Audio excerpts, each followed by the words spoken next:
Good evening, merry drinkers. Welcome back. We're on 300 beers to try before you die again tonight. Slowly clawing my way through.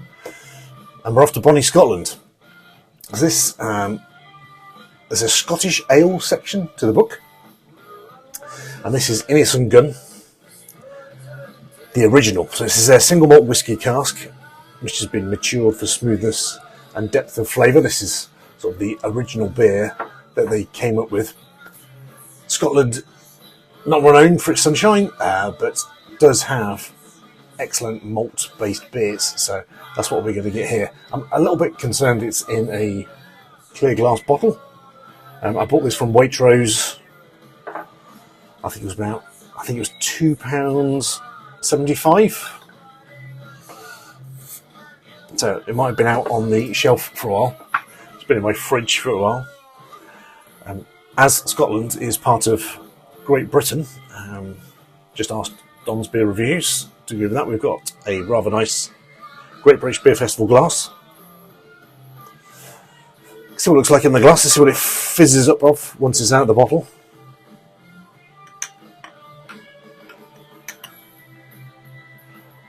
That's a nice head on that. It is very like an amber straw colour. It looks less orange, less iron brew in the glass as it did compared to the bottle. And that's got an interesting smell. You can smell like an orangey type slight flavour to it. I want to say you can smell whiskey, but it's definitely not that strong. It's like a very light, sweet, toffee-like consistency, but it does mostly its body to it. It does like a nice little fizz. It's got a very nice head on it. Innis Gunn, I've been going quite a long time for like a craft brewer, since like 2003. So they're set up by Dougal Sharp, excellent Scottish style name.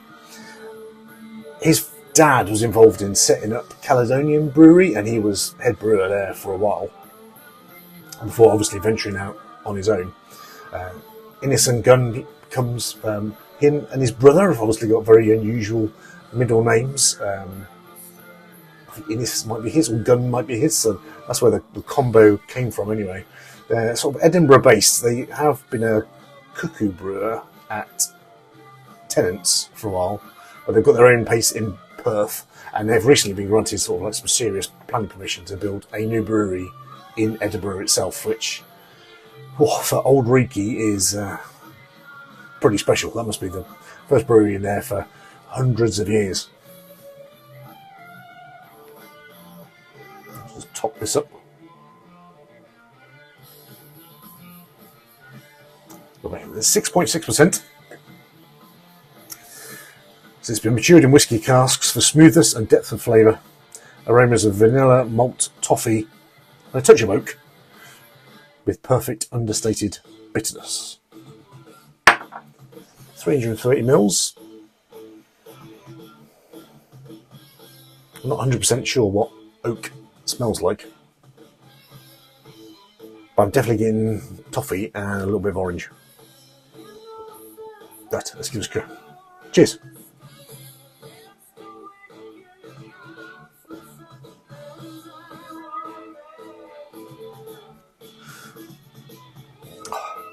That is very, very nice.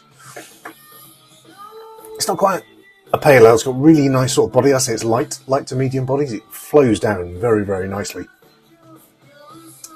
And there's a lovely sort of sticky, orangey, toffee type flavour to it.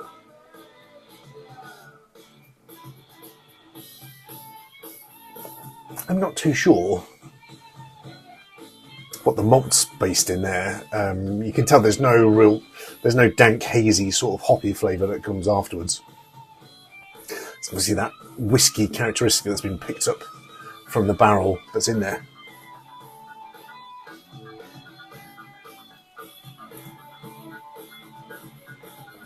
It is very tasty. Let's have a quick read of the book and see what Roger Protz has got to say.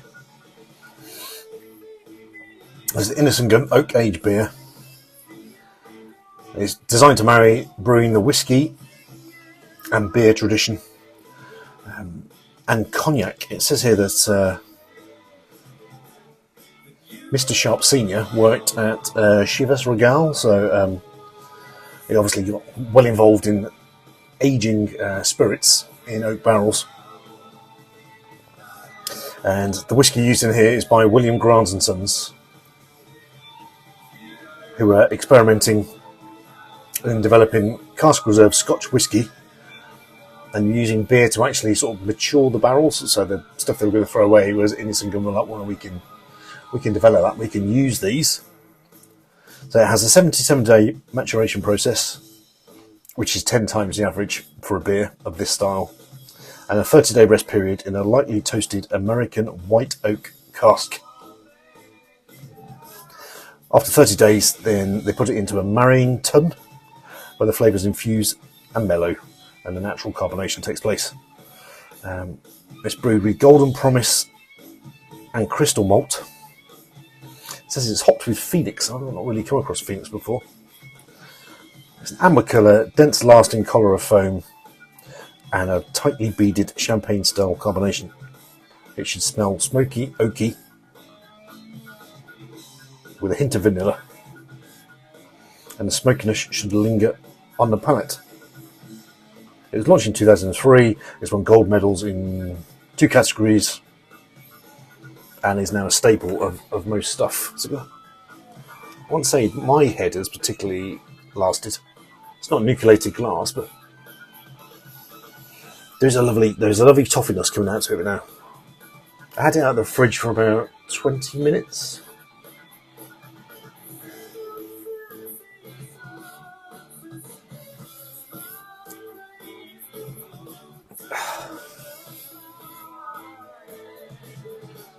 It's just got a lovely malt delivery. I can see why that beer is in there. I can see why Scottish Ale has got its own separate category, because it is brewed like nothing else. Lots of hops on there. They use heather and other sorts of spices in there to get the flavours rather than hops themselves.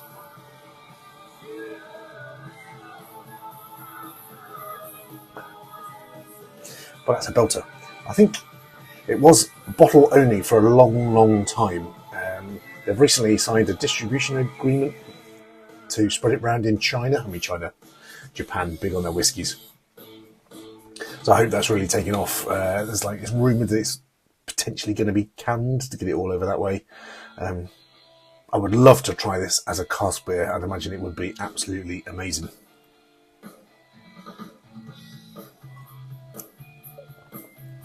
Yeah, there's vanilla, there's toffee. It's wonderfully gentle. The carbonation is just a light little fizz in the background.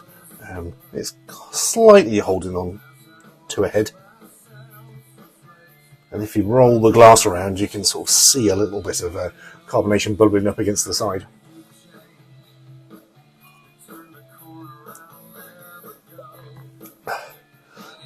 But yeah, as a Scottish Ale, it tastes like an absolute cracker.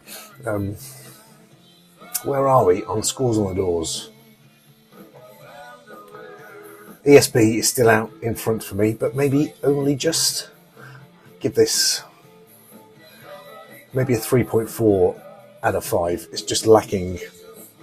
It's lacking the complexity and the body that the ESB had. But this, as its own sort of in its own right, it's a different combination of flavours.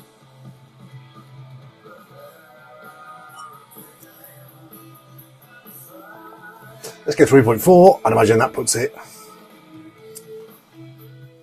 joint second with Germany's Weissbier, with the Franziskaner from Spaten. Very, very different beers, but as a Scottish Ale, this is an excellent start. Cheers.